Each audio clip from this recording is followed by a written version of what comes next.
ये आज जो है ना, आज का टॉपिक संख्या है। ठीक है, इसका 2 लेक्चर बनाएंगे। फर्स्ट लेक्चर आज है और सेकंड लेक्चर और बनाएंगे। दोनों लेक्चर देखने के बाद जो है ना, जनरल कंपटीशन में पूछता है नंबर से क्वेश्चन, सब सॉल्व हो जाएगा। ठीक है, चलिए देखिए यहाँ पर फर्स्ट है प्राकृत संख्या, नेचुरल नंबर। गिनती की संख्या को प्राकृत संख्या कहा जाता है, जैसे 1 2 3 इत्यादि। गिनती हम कहाँ से करते हैं? 1 से करते हैं। ये सभी क्या है? प्राकृत संख्या। 1 2 3 लेकर जितना गिनती करते हैं सभी प्राकृत संख्या। ठीक है, दूसरा देखिए पूर्ण संख्या। पूर्ण संख्या को कहते हैं होल नंबर। ठीक है, प्राकृत संख्याओं में शून्य को शामिल करने के बाद संख्याओं का जो समूह बनता है उसे पूर्ण संख्या कहा जाता है। प्राकृत संख्या 1 से होता है। ठीक है, और उसमें शून्य जो मिला देंगे उसको हम क्या कहते हैं? पूर्ण संख्या कहते हैं। ठीक है, अब देखिए यहाँ पर तीसरा है पूर्णांक संख्या, इंटीजर्स। धनात्मक ऋणात्मक संख्या के साथ पूर्ण संख्याओं के समूह को पूर्णांक संख्या कहा जाता है। ठीक है, इंटीजर्स। धनात्मक ऋणात्मक संख्या के साथ पूर्ण संख्या के समूह को पूर्णांक संख्या कहा जाता है। जैसे कि पहले तो पूर्ण संख्या होता है 1 1 0 1 2 3 इत्यादि इधर और इधर, लेकिन माइनस में नहीं होता था। माइनस में भी वैसे ही होगा, जितना होगा सभी को मिला कर हम क्या कहेंगे? पूर्णांक संख्या कहेंगे। ठीक है, हमको पूछेगा जो भाई मतलब -2 क्या है? प्राकृत संख्या या पूर्ण संख्या? पूर्णांक संख्या। पूर्णांक संख्या -2 हम पूछ देगा 2 हमको पूछ देगा जो 2 जो है 2 क्या है? तो हम कहेंगे 2 प्राकृत संख्या भी है, पूर्ण संख्या भी है और पूर्णांक संख्या भी है, तीनों संख्या। ठीक है, चलिए यहाँ पर देखिए अब सम संख्या। सम संख्या इवन नंबर, वे प्राकृत संख्या हैं जो 2 से विभाज्य हो उसे सम संख्या कहा जाता है। ठीक है, तो 2 से प्राकृत संख्या 2 से विभाज्य प्राकृत संख्या होता है 1 2 3 4 5 6। 2 से विभाज्य होगा, ये 2 से विभाज्य 2, 4 2 से विभाज्य 6, 2 से, ये सभी क्या है? सम संख्या। ठीक है, तो वही कह रहा है वे प्राकृत संख्या जो 2 से विभाज्य हो उसे सम संख्या कहा जाता है। 2 4 6 इत्यादि सम संख्या हो गया। अब देखिए यहाँ पर विषम संख्या, ओड नंबर। वे प्राकृत संख्याएं जो 2 से विभाज्य न हो उसे विषम संख्या कहा जाता है। और प्राकृत संख्या वही हुआ 1 2 3 4 5, जो 2 से विभाज्य नहीं, 1 3 5 2 से विभाज्य नहीं होगा, वो क्या होगा? विषम संख्या होगा। ठीक है, वही बोल रहा था। अब यहाँ देखिए रूट या अभाज्य संख्याएं, प्राइम नंबर्स। ठीक है, 1 से बड़ी वे सभी संख्याएं जो स्वयं एवं 1 को छोड़ के दूसरी संख्या से विभाज्य न हो रूट या अभाज्य संख्याएं कहलाते हैं। ठीक है, जो 1 से हो और खुद से हो उसे अभाज्य संख्या कहते हैं। ठीक है, जैसे 23 है, 23 1 से विभाज्य है और खुद 23 से विभाज्य है, मतलब 23 क्या है? अभाज्य संख्या है। ठीक है, फिर कहें तो मान लो 29 किसी से करता है? किसी से नहीं करता है। ठीक है, फिर क्या होगा? अभाज्य संख्या होगा। ठीक है, चलिए आगे देखिए, इसका जस्ट अपोजिट होता है यौगिक या भाज्य संख्या। ठीक है, यौगिक या भाज्य संख्या को अपोजिट नंबर्स। 1 से बड़ी वे सभी संख्याएं जो स्वयं एवं 1 को छोड़ के दूसरी संख्या से भाज्य हो यौगिक या भाज्य संख्या कहलाता है। मतलब कि यह संख्या जो 1 से भी विभाज्य हो, खुद से भी विभाज्य हो और किसी दूसरे संख्या से भी विभाज्य हो उसे यौगिक या भाज्य संख्या कहते हैं। जैसे 4 क्या है? 1 से विभाज्य खुद से विभाज्य है, लेकिन 2 से भी विभाज्य, दूसरे संख्या से विभाज्य है, तो ये क्या है? भाज्य संख्या है। ठीक है, ऐसा हो तो जैसे यहाँ पर हम 12 क्या है? 1 से विभाज्य है, 12 से विभाज्य है, 2 से विभाज्य है, 3 से विभाज्य है, 6 से विभाज्य, मतलब ये क्या है? दूसरी संख्या मतलब भाज्य संख्या है। ठीक है, यहाँ पे एक छूट गया था असभाज्य संख्या, कोनो प्राइम नंबर्स। जब 2 प्राकृत संख्याओं का महत्तम समापवर्तक 1 हो तो वे दोनों संख्याएं क्या है? असभाज्य संख्या कहलाता है। ठीक है, असभाज्य संख्या कहलाता है। ठीक है, जो अच्छा सभा संख्या जैसे 2 5 का जो हम महत्तम समापवर्तक निकालेंगे तो क्या होगा? 2 5 का महत्तम समापवर्तक 1 आएगा, तो ये क्या है? असभाज्य संख्या होगा। ठीक है, और बता दें देखिए नंबर परिमेय संख्या रेशनल नंबर्स। ठीक है, रेशनल वे संख्याएं जो पी बटा क्यू के रूप में हो, जहाँ पी एवं क्यू कोई पूर्णांक हो एवं क्यू नॉट इक्वल टू 0 परिमेय संख्या कहलाते हैं। ठीक है, तो 2/3 क्या है? परिमेय संख्या पी बटा क्यू के रूप में है। ठीक है, पूर्णांक है, तो ये परिमेय संख्या होगा। 9 परिमेय संख्या 3/3.7 कैसे होगा? तो ये पॉइंट हटाएंगे 10 10 पूर्णांक हो गया, मतलब कि पी बटा क्यू के रूप में होना चाहिए, तो ये परिमेय संख्या हो गया। देखिए अपरिमेय संख्या इरेशनल नंबर, अपरिमेय संख्या इरेशनल नंबर्स वे संख्या हैं जिन्हें p बटा q के रूप में व्यक्त न किया जा सके, ठीक है, p बटा q के रूप में व्यक्त न किया जा सके जहाँ p एवं q कोई पूर्णांक है, ठीक है। जगह p बटा q के रूप में नहीं व्यक्त करते √3 को हम p बटा q के रूप में नहीं व्यक्त कर सकते हैं, तो √3 क्या है, अपर में संख्या है, √7/4 क्या है, अपर में संख्या है, -√5 क्या है, अपर में संख्या है, -5/√3 क्या है, अपर में संख्या, इत्यादि अपर में संख्या है, ठीक है। अब देखिए वास्तविक संख्या है रियल नंबर, परिमेय और अपरिमेय संख्याओं के समूह को हम वास्तविक संख्या कहते हैं। मतलब क्या, तो परिमेय संख्या भी रहेगा, अपरिमेय संख्या भी रहेगा, तो उसको हम क्या कहेंगे, वास्तविक संख्या कहेंगे। जैसे -2/5 -1/5 √2 क्या है, अपरिमेय संख्या है, -1/5 क्या परिमेय संख्या है, दोनों है, बताइए वास्तविक संख्या होगी, ठीक है। चलिए यहाँ पर आप हमारे संख्या प्रणाली में हमारा संख्या जितना संख्या है ना उसमें कोई पूछेगा एक अंकों की सबसे बड़ी संख्या तो 9 है, 2 अंकों की सबसे की बड़ी संख्या है 2 9 है, 3 अंकों की 3 को 9 होगा, एक अंकों की सबसे छोटी संख्या क्या होता है 1 होता है, 2 अंकों की सबसे छोटी संख्या क्या होता है 10 होता है, 3 अंकों की सबसे छोटी संख्या होता है 100 होता है, ठीक है। इसी तरह ठीक है, यहाँ पर कहने का मतलब है जब कभी हमको जितना अंक का सबसे छोटी संख्या पूछेगा ना उसमें से एक कम करके एक पे उतना जीरो दे देना है, ठीक है। जैसे यहाँ पर हम पूछेगा 4 अंक की सबसे छोटी संख्या तो एक 1 तो दे देंगे पहले, 4 है ना तो उसमें से एक कम कर देंगे 3, 1 2 3 मतलब कि 1000, क्या बोलेगा 4 अंक की सबसे छोटी संख्या हो जाएगा, ठीक है। ऐसे करना है। यहाँ देखिए कुछ ट्रिक है, ठीक है, हम क्या ट्रिक है, ये खास अंक वाली अंकों की संख्या ज्ञात करने के लिए सर्वप्रथम 9 लिखकर जितना अंकों की निकालना हो न के बाद उतना से एक कम शून्य लिखें। जैसे हमको पूछ देगा 5 अंकों वाली अंकों की संख्या, अंक इसमें अंतर है, तीन अंकों की सबसे छोटी संख्या बोली, 3 अंकों वाली अंकों की पूछ रहा है इसमें, इसलिए देखना है 5 अंक वाले अंकों की संख्या, 5 अंक वाली एक 9 दे देंगे पहले, 5 अंक का है इसमें से कम कर देंगे 4 ठो जीरो दे देंगे, 1 2 3 4, ठीक है, ऐसे बनाना है, ठीक है। अब देखें यहाँ पूछ रहा है एक अंक वाले अंकों की संख्या तो 9 होगा, सौ की बात पहले तो 9 होता है, एक अंक वाली अंकों की संख्या 9 होगा, 2 अंक वाली अंकों की संख्या, 2 अंक तो पहले से एक तो 9 होगा ही, 2 अंक का है 2 अंक में से एक कम कर देंगे तो 1 0 90 हो जाएगा, 4 अंक वाले अंकों की संख्या तो पहले से एक 9 है, 4 अंकों का कर है तो उसमें से 3 होगा, 1 2 3 मतलब हो जाए, ठीक है। एक बच गया था यहाँ पर, एक संख्या बच गया इमेजिनरी क्वांटिटीज, ठीक है, ये जो है ऐसे 11th में इमेजिनरी क्वांटिटीज अच्छा से पढ़ाई जाता है, ठीक है। ठीक है, वास्तविक या काल्पनिक संख्याएं, जो संख्याएं वास्तविक नहीं हो उन संख्याओं को काल्पनिक संख्या कहते हैं। और वास्तविक क्या था, परिमेय और अपरिमेय संख्या के समूह को, मतलब परिमेय और अपरिमेय संख्या नहीं होना चाहिए उसे हम क्या कहते हैं, काल्पनिक संख्या कहते हैं। काल्पनिक संख्या इसको ऐसे ऐसे इतना ये रूट में रहेगा माइनस में रहेगा, वो सभी क्या होगा काल्पनिक संख्या, कभी हर जब कभी भी रहेगा रूट अंडर माइनस में रहेगा वही होगा काल्पनिक संख्या, ध्यान रखना। और इमेजिनरी नंबर को हम इसको -4 है इसको कुछ बता देते हैं, इसको जो हम माइनस से बाहर करना रहता है तो इसको हम आयोटा से सूचित कर देते हैं, आयोटा, ठीक है, इसको हम आयोटा कहते हैं, ऐसे सूचित करते हैं क्योंकि इमेजिनरी नंबर है इसको आयोटा कहते हैं, आयोटा वैज्ञानिक का नाम था, वही दिया था, ठीक है। ऐसे मतलब काल्पनिक संख्या पहचान लेंगे, ठीक है, ऐसे इतना एग्जाम्पल इत्यादि एग्जाम्पल है, ठीक है। चलिए देखिए यहाँ पर संख्याओं का योगफल ज्ञात करने का सूत्र है कुछ, ठीक है, ये यहाँ पर लगातार यक्स प्राकृत संख्याओं का योग इक्वल टू फॉर्मूला आता है x × x + 1/2, ठीक है, यक्स प्राकृत संख्या ध्यान में रखना है, फॉर्मूला सब दिमाग में रख लेना है, ठीक है, तब नॉमिकल सब सोल्व होगा, ठीक है। यहाँ में देखिए जैसे 1 + 2 + 3 + 4 +... +15 है, ठीक है, एक्स क्या है प्राकृत संख्या है, सब कितना तक है 50 तक है, 50 तक प्राकृत संख्या का योग करें तो हम तो ऐसे निकाल नहीं सकते, 1 2 3 ऐसे जोड़ जोड़ के हम कितना देर निकालेंगे, इसलिए ये फार्मूला है, ठीक है। इस फार्मूला पे हम डायरेक्ट पुट कर देंगे, लास्ट में जितना 50 तक का रहे तो 50 × 50 + 1/2, ठीक है, 50 का 50 50 से 51 हो जाएगा, फिर 2 से काटेंगे 25 25 से 51 को गुना करेंगे 75 आ जाएगा, ठीक है।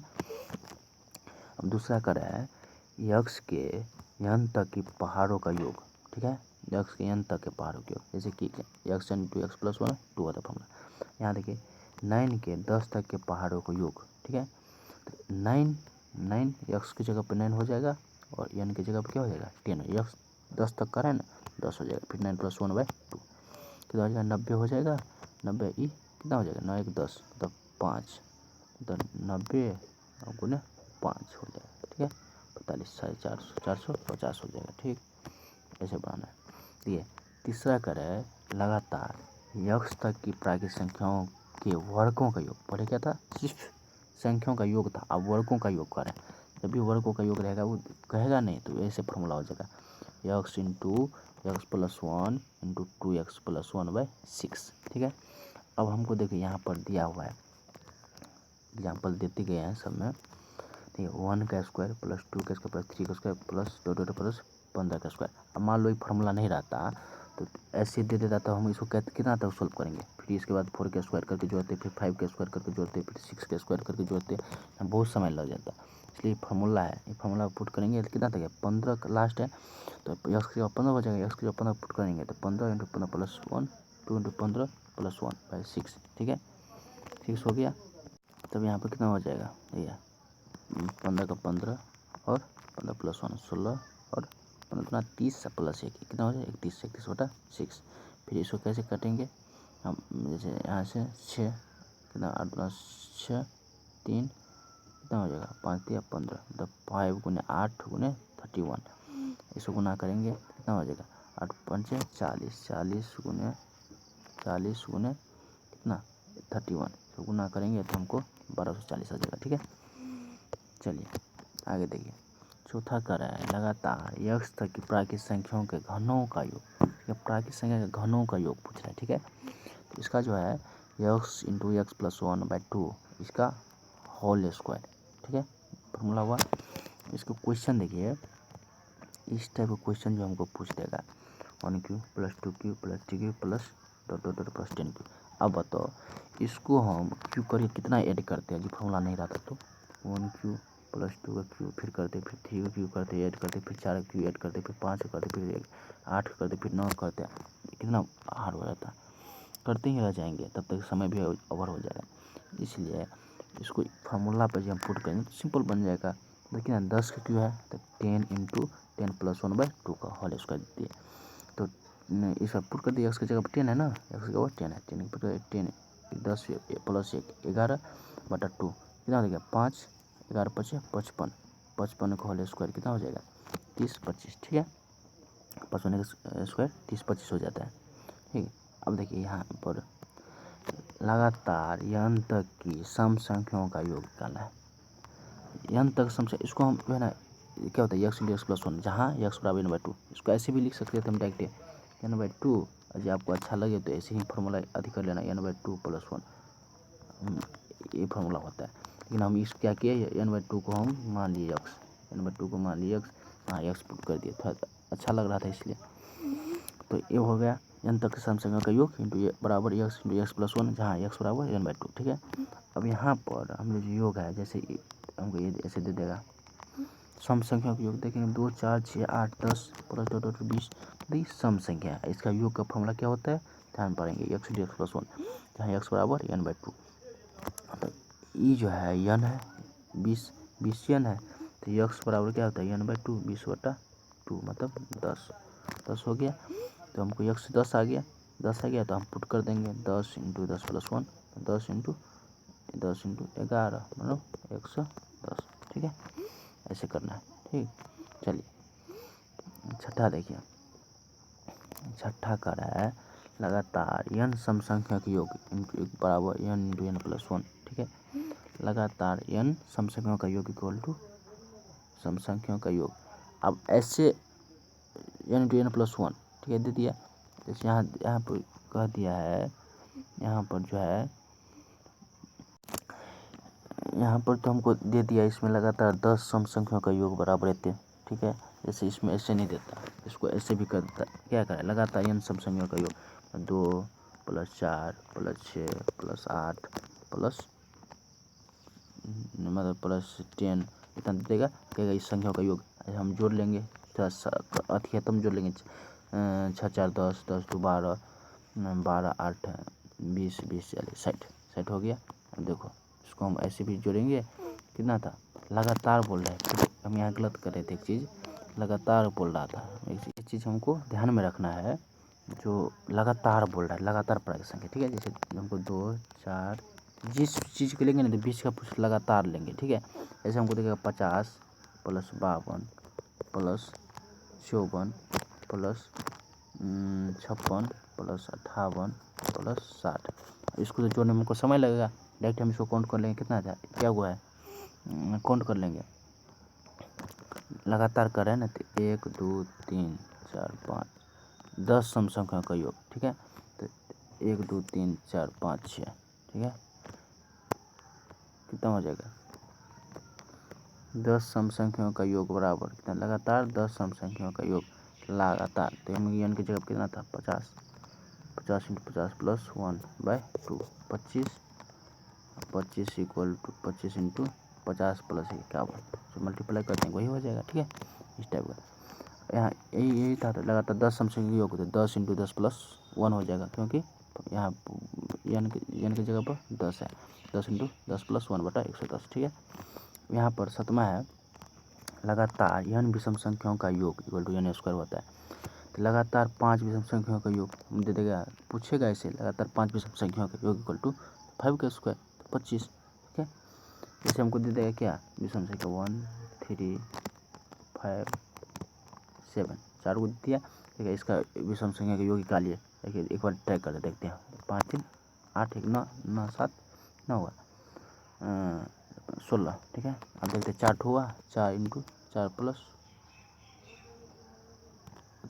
नहीं स्क्वायर होता है, 4 4 के स्क्वायर 16 हो गया, सिंपल।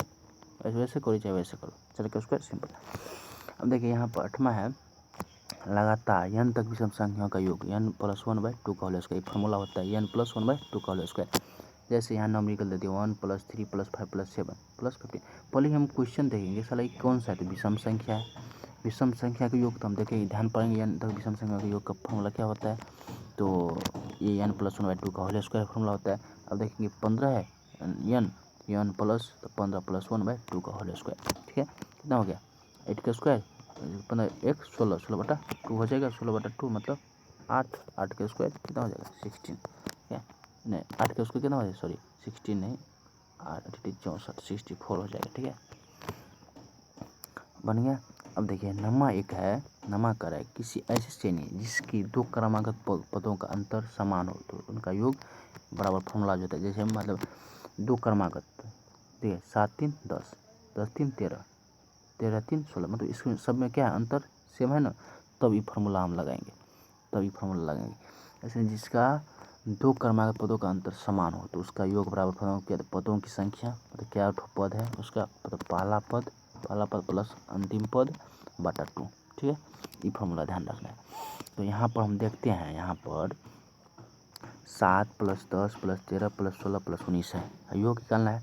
हम देख रहे हैं 7 और 10 का अंतर कितना है 3 है, 10 और 13 का अंतर क्या है 3 है, 13 और 16 का अंतर क्या है 3 है, 16 और 19 का अंतर क्या है 3 है, मतलब सबका अंतर क्या है समान है, मतलब ये फार्मूला पर हम पुट कर देंगे। इसके बाद पहले क्या कहता है पदों की संख्या, क्या पद है 1 2 3 4 5 5 लिख दिए, प्लस 5 लिख दिए, फिर इंटू, तो पहले पहला पद क्या था 7 था, फिर प्लस फिर करें कि अंतिम पद क्या है 19 लिख दिया बटा 2, फिर ऐसे पुट कर देंगे, ऐसे सोल्व करेंगे, कितना हो गया 5 का 5 और क्या हुआ 17 19 16 26 बटा 2, कितना होगा 13 दूना 26 13 5 65 हो जाएगा इसका। अब देखिए कुछ रोमन अंक के बारे में बता रहे हैं, रोमन अंक, ठीक है, शायद आपको सबको मालूम भी होगा, फिर भी बता दे रहे हैं, रोमन अंकों के समान अंक बदलना। जैसे 1 को हम क्या एज ऐसे लिखते हैं, 2 को हम ऐसे लिखते हैं, 3 को ऐसे लिखते हैं, 4 को आई भी लिखते हैं, ठीक है, 5 को भी लिखते हैं, 6 को भी आई लिखते हैं, 7 को भी डबल आई लिखते हैं, 8 को भी ट्रिपल आई लिखते हैं, ठीक है। अब 10 को एक्स लिखते हैं, 50 को एल लिखते हैं, 100 को सी लिखते हैं, 500 को टी लिखते हैं और 1000 को एम लिखते हैं। ये ध्यान में रखना, इतना बात ध्यान रखने के बाद ही आगे और बताता हूँ, मतलब 50 51 को कितना लिखेंगे, 52 को कितना लिखेंगे, वो भी सब बता रहे हैं, ठीक है, उसे बता रहे हैं, इसको ध्यान में रख लेना है इतना को, ठीक है। चलिए आगे देखिए, नियम है, कुछ नियम है इसका, ये अक्षर IXCM, आई का मतलब कितना था 1, एक्स का मतलब 10, सी का मतलब 100 100 था ना, सी का मतलब 100 और एम का मतलब 1000, है ना। इसकी पुनरावृत्ति 3 से अधिक बार नहीं किया जा सकता है। तो 3 को x लिख दिया ना, 30 हुआ। इसी के हम 4 को लिख देते हैं, ये गलत हो जाएगा। 4 को हम नहीं यूज कर सकते, 3 को यूज करते हैं। मतलब कि IXCM इसका पुनरावृत्ति 3 से अधिक बार नहीं कर सकते हैं, ध्यान में रखना है, ठीक है। तो देखिए, अपेक्षाकृत अधिक मूल वाले अक्षर के बाद एक अक्षर रखने से उसका बढ़ जाता है। मतलब कि अपेक्षाकृत अधिक मूल वाले अक्षर के बाद, जैसे कि यहाँ पर देखिए XI भी है, XI भी है ना, XI भी है ना, तो इसमें अधिक कौन सा है, x में 10, I भी का मतलब 4, x 10 10वां है, इसके आगे रखने पर उसका जुटेगा, 10 4 14, आगे रखा हुआ है मतलब जुटेगा, वही कर रहा है इसमें। फिर अधिक मूल वाले अक्षर के बाद आगे एक अक्षर रखने से उसका अक्षर बढ़ जाता है। जैसे LX, यल का मतलब क्या हुआ 50, और यक्स का मतलब 10, ठीक है। लेकिन यल जो है ना, यल के बाद यक्स रखा है, यल ज़्यादा है, अधिक है ना मूल, और यक्स आगू में है, तो मतलब उसमें जुड़ जाएगा, 60 हो जाएगा, ठीक है, ध्यान रखना है। जैसे हमको दे देगा XI भी, ठीक है, XI भी, तो यक्स मतलब यक्स आगे है, मतलब यक्स पहले क्या है 10, दोनों सेम है तो 10 लिख देंगे, प्लस आगे है ना तो इसलिए जोड़ेंगे 10, यक्स का मतलब 10 और आई भी का मतलब 4, 10 10 20 8 2 24, इतना हो जाएगा, ठीक है।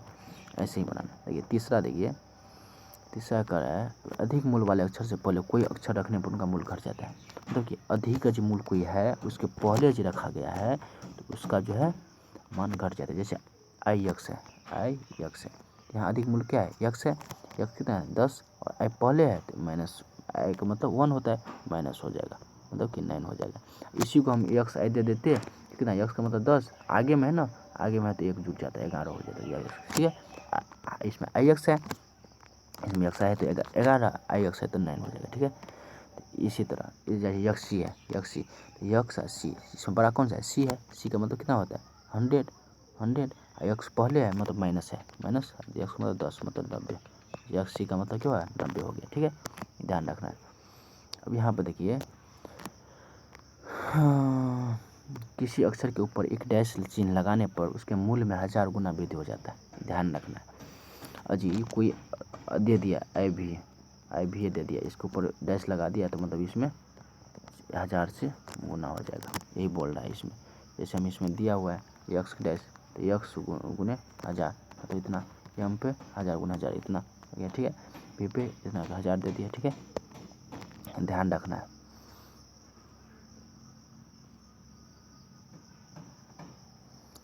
चलिए यहाँ पर देखिए, अब इकाई अंक निकालना, ठीक है। देखिए इकाई अंक कैसे निकालेंगे इसको बता रहे हैं।